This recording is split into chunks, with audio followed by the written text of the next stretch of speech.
Hello everyone. आज हम देखेंगे last topic of human excretory products and their elimination. The topic name is micturition. Start करते हैं। Urine form by the nephron is ultimately carried to the urinary bladder where it is stored till a voluntary signal is given by the central nervous system. Urinary bladders में urine store रहती है जब तक कि CNS से voluntary signal नहीं आ जाता। This signal is initiate by the stretching of the urinary bladder. और ये सिग्नल जब इनिशिएट होता है जैसे ही यूरिनरी ब्लैडर में स्ट्रेचिंग होती है, यानी यूरिन ज़्यादा फिल्स हो जाती है। As it gets filled with urine in response the stretch receptor on the walls of the bladder send signal to the CNS. और जो यूरिनरी ब्लैडर की बॉल पर जो स्ट्रेच रिसेप्टर्स होते हैं वो हमारे सीएनएस में सिग्नल भेजते हैं जैसे ही स्ट्रेच होता है मसल्स में यूरिनरी ब्लैडर का। The CNS passes on motor message. CNS जो होता है वो मोटर मैसेज पास करता है, इनिशिएट करता है contraction of the smooth muscles of the bladder. जो हमारा यूरिनरी ब्लैडर है उसमें स्मूथ मसल्स के कॉन्ट्रैक्शन में, और stimulate simultaneously relaxation of urethral sphincter causing the release of urine. Urinary bladder की जो मसल्स हैं उनको कॉन्ट्रैक्ट कराता है और इन स्फिंक्टर जो होता है यूरिनरी ब्लैडर में उसको रिलैक्स कराता है। The process of releasing urine is called micturition and the neural mechanism causing it is called the micturition reflex. ये जो पूरी प्रोसेस है उसको हम बोलते हैं मिक्सचुरेशन, और जो न्यूरल मैकेनिज्म है उसको बोलते हैं micturition reflex. An adult human excrete on an average 1 to 1.5 liters of urine per day. The urine formed is a light yellow colored water fluid with slightly acidic.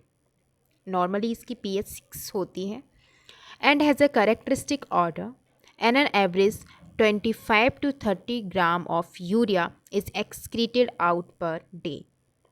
Various conditions can affect the characteristics of the urine. Analysis of urine helps in clinical diagnosis of many metabolic disorders as well as malfunctioning of the kidney. Urine की analysis करके हम बहुत सारे metabolic disorders की diagnose कर सकते हैं और साथ ही किडनी की माल फंक्शनिंग को भी देख सकते हैं। For example, presence of glucose is called glycosuria and ketone bodies को हम ketonuria in urine are indicates of diabetes mellitus. यदि हमारी यूरिन्स में ग्लूकोज आ रहा है, कीटोन बॉडीज़ आ रहे हैं, तो ये सिम्टम्स और साइंस और सिम्टम्स होते हैं डायबिटीज़ मेलाइटस के। The next topic is role of the organs in excretion. और जो अदर ऑर्गन्स है उनका एक्सक्रीशन में क्या रोल होता है। Other than the kidney, lungs, liver, skin help in elimination of excretory wastes. Our lungs remove large amount of carbon dioxide, approximately 200 ml per minute. Lungs 200 ml एक minute में carbon dioxide को remove करता है and also significant quantities of water every day, और कुछ मात्रा में पानी भी निकालता है। Liver the largest gland of our body secreted bile containing substance like bilirubin, biliverdin, cholesterol, degraded steroids, hormone, vitamins, and drug. Most of these substances ultimately pass out all along with digestive waste.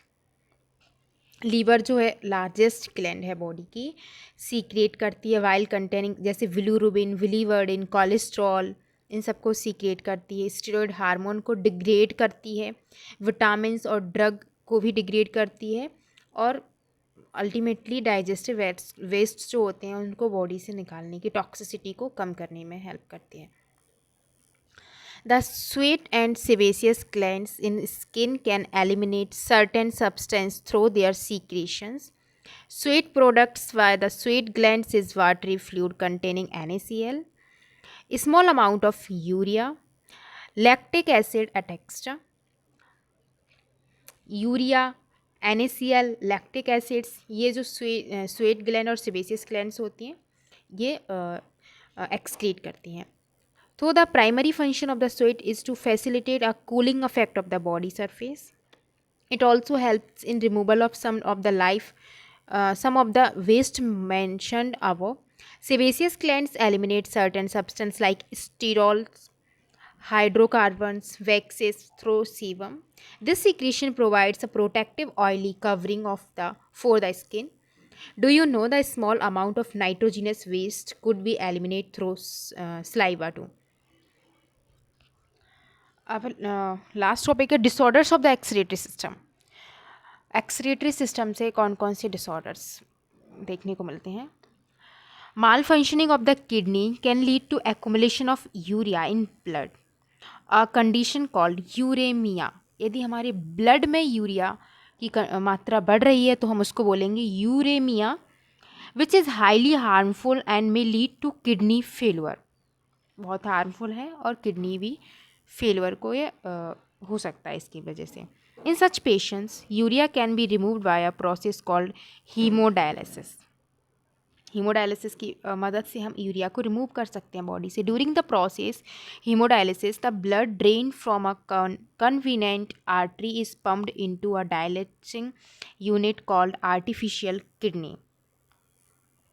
Haemodialysis के दौरान जो हम blood drain करते हैं एक convenient artery होती है और जिसको डायलिसिस के लिए पंप करते हैं. आर्टिफिशियल किडनी एक तैयार की जाती है पूरी. Blood drain from a convenient artery is pumped into a dialysing unit after adding a anticoagulant like heparin. और इसमें एंटीकोगुलेंट ऐड कर दिया जाता है उस आर्टरी में जाने से, ब्लड को ड्रेन करने से पहले. The unit contain a coiled cellophane tube surrounded by fluid. एक सेलोफेन ट्यूब होता है जो फ्लूइड को सराउंड किए रहता है, डायलेसिंग फ्लूइड को, having the same composition as that of plasma except the nitrogenous waste.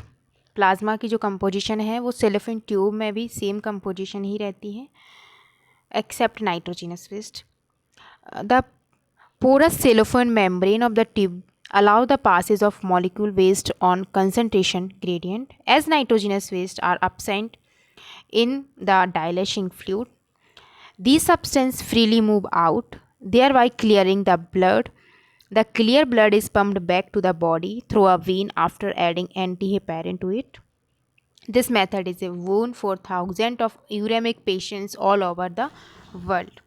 Kidney transplantation is the ultimate method in the correction of acute renal failure. A functioning kidney is used in transplantation from a donor, preferably a close relative, to minimize its chance to rejection by the immune system of the host. Modern clinical procedures have increased the success rate of such a complicated technique. Renal calculi, stone or insoluble mass or crystallized salts formed within the kidney. जो kidney में renal calculi stone हो जाते हैं ये ऑक्जिलेट्स होते हैं. Crystal salt जो होते हैं वो ऑक्जिलेट्स होते हैं. And last is glomerulonephritis. इसमें इन्फ्लामेशन हो जाता है ग्लोमेरुलाई का. Thank you.